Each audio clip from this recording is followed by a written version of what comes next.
हाय, माझ्या यूट्यूब फॅमिलीमध्ये तुम्हा सर्वांची खूप खूप मनापासून स्वागत. मी आज सिमला मिरचीची भाजी करणार आहे.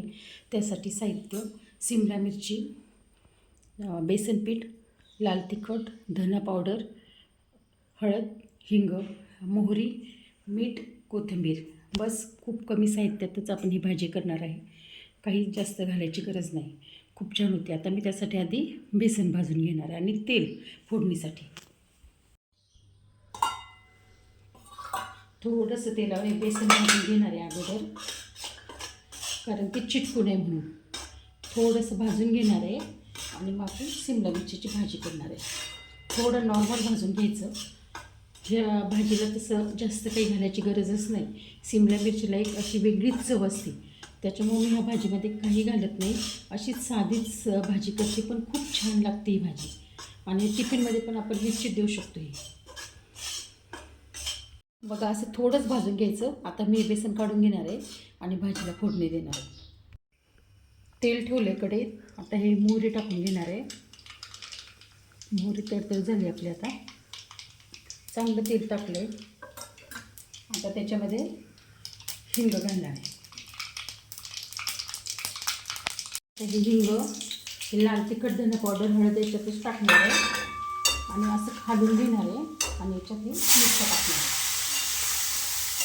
आता चांगल्या परतून द्यायच्या. अशा मिरच्या सगळं चांगल्या परतून घेणार आहे. ह्या भाजीला शिजायला जरा जास्तच वेळ लागतो. कावऱ्याची साल जाड असतात ना, त्याच्यामुळं ही पटकन भाजी होत नाही अशी. त्याच्यामुळे अजून आपण शिजू देऊ. शिजलीच नाही अजून ती चांगली. बघा, थोडं थोडं तेल सुटत आलं आहे, पण भाजी नाही अजून छान शिजली. त्याच्यामुळे आपण ही भाजी चांगली शिजून घेऊ, नंतर बेसन घालू त्याच्यात. आता आपली सिमला मिरची छान शिजली आहे. खूप वेळ लागला आहे भाजीला शिजायला. खूप वेळ लागतो याला. नेहमीसारखी पटकन होत नाही. आता बघा, मीठ टाकून घेणार आहे भाजीत आणि कोथिंबीर टाकून घेणार आहे आणि आपण हे हलवणार आहे. थोडं अशी भाजी सगळी हे करून घेणार आहे. आपण बेसन टाकणार आहे कोरडं त्याच्यामध्ये. हे सगळं हलवून घ्यायचं, परतून घ्यायचं.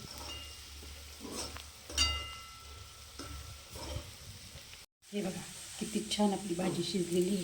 आता मी अशी वरून कोथिंबीर टाकणार आहे छान असतं अशी. आणि आता ही भाजी काढून घेणार आहे. किती छान झाली आहे सिमला मिरची भाजी.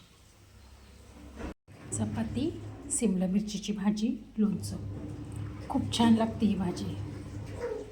भातासोबत पण खूप छान लागते. ज्यांनी माझ्या यूट्यूब चॅनलला सबस्क्राईब केलं त्यांचे खूप खूप स्वागत. आणि ज्यांचे सबस्क्राईब करायचं राहिले त्यांनी लवकर सबस्क्राईब करा आणि कमेंटद्वारे मला सांगत जा कसं झालं आहे आणि कसं नाही.